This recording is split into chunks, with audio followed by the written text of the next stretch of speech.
Pre പ്രൊഡക്ഷനിലാണ് കൂടുതലും ഒരു time കൊടുത്തിട്ട് പ്രൊഡക്ഷൻ എന്ന് പറഞ്ഞാൽ ഇറ്റ്സ് ജസ്റ്റ് ഫൺ എന്നുള്ള രീതിയിലാണ് അവർ എടുക്കുന്നത്. സോ പ്രീ പ്രൊഡക്ഷൻ നമ്മൾ പ്രോപ്പറായിട്ട് ഒരു വർഷത്തിന് മേളിൽ നമ്മൾ ഓരോ സീൻ ചെയ്യുമ്പോഴും ആ സീൻ നമ്മൾ നേരെ ഫിസാറ്റിൽ പോകുന്നു, അസിസ്റ്റൻറ്റ് ഡയറക്ടേഴ്സിനെ നിർത്തി അത് സ്റ്റിൽസ് എടുക്കുന്നു, അത് സ്റ്റോറി ബോർഡ് ആക്കുന്നു, സ്റ്റോറി ബോർഡ് ആക്കിയതിനെ സ്റ്റില്ലെടുക്കുന്നു, അത് നമ്മൾ ബിഹൈൻഡ് ദ സീൻസ് എന്ന് പറയുന്ന ആപ്പിൽ അത് ഇടുന്നു. അതിൻ്റെ അകത്ത് നമുക്ക് ലെൻസിങ് ഓപ്ഷൻ ഇത്ര ദിവസം ഇത്ര പേര് വേണം, അതിൻ്റെ കളർ പാലറ്റ് അത് സാമുവലും മാനുവായിട്ട് സംസാരിക്കുന്നു.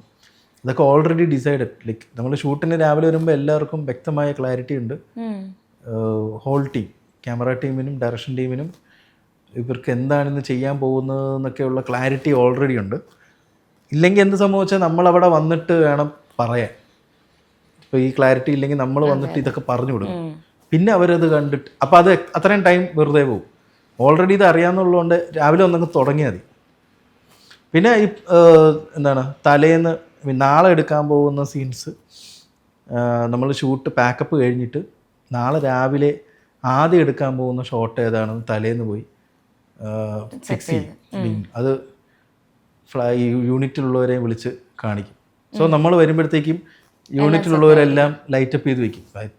അല്ലെങ്കിൽ എന്ത് പറ്റുമെന്ന് പറഞ്ഞാൽ നമ്മൾ അടുത്ത ദിവസം രാവിലെ വന്നിട്ട് ഇതാണ് പിന്നെ ഇവർ ഇതൊക്കെ എടുത്ത് സെറ്റ് ചെയ്താൽ ടൈം ഡിലേ ആണ്. അപ്പോൾ അത് അങ്ങനെയുള്ള കുറച്ച് ചെറിയ ചെറിയ പരിപാടികളൊക്കെ ഓൾറെഡി ചെയ്തിട്ടുണ്ട്.